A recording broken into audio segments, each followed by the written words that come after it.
கலைஞர் என்னும் வார்த்தையை கேட்டாலே முத்தமிழறிஞர் கலைஞர்தான் நம் நினைவுக்கு வருவார். தமிழ்நாட்டை செதுக்கியதால் இவர் கலைஞரா?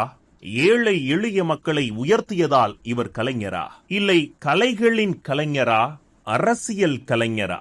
திராவிட முன்னேற்றக் கழகத்தின் மூத்த தலைவர்கள் முதல் கடைக்கோடி தொண்டன் வரை அனைவரின் குரலுக்கும் உழைப்புக்கும் சமமான மரியாதையை வழங்கி சமத்துவத்தை நிலைநாட்டியவர்.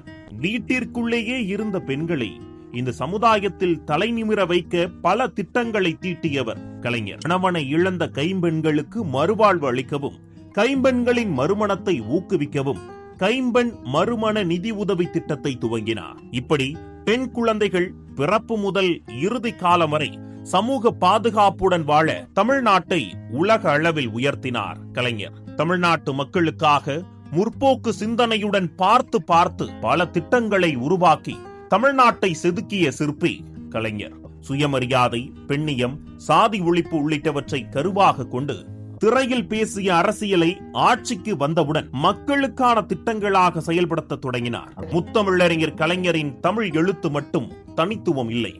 அவரது தமிழ் பேச்சும் கேள்விகளுக்கு பதிலளிக்கும் விதமும் பார்ப்பவர்களை ஆச்சரியமூட்டும். என் உயிரினும் மேலான அன்பு உடன்பிறப்புகளே என்று அவரது கடிதத்தை படிக்கும் போதே அவரது குரல் நம் காதுகளில் ஒலிக்கும். இப்படி கலைஞரின் சாதனைகளை சொல்லிக் கொண்டே போகலாம். தன் இறுதி மூச்சு வரை கவிதை, கட்டுரை, திரைப்பட வசனங்கள், பாடல் வரிகள், திரைக்கதை என தன்னுடைய ஒற்றை பேனா மூலம் மக்கள் அனைவரையும் கட்டி போட்ட கலை கூடாரம் முத்தமிழறிஞர் கலைஞர். அவர் வெறும் ஆளுமையால் மட்டுமே கலைஞராகவில்லை, பகுத்தறிவோடு பல்வேறு முற்போக்கான திட்டங்களை கொடுத்து ஏழை எளிய மக்களை உயர்த்தி மக்களால் கலைஞரானார்.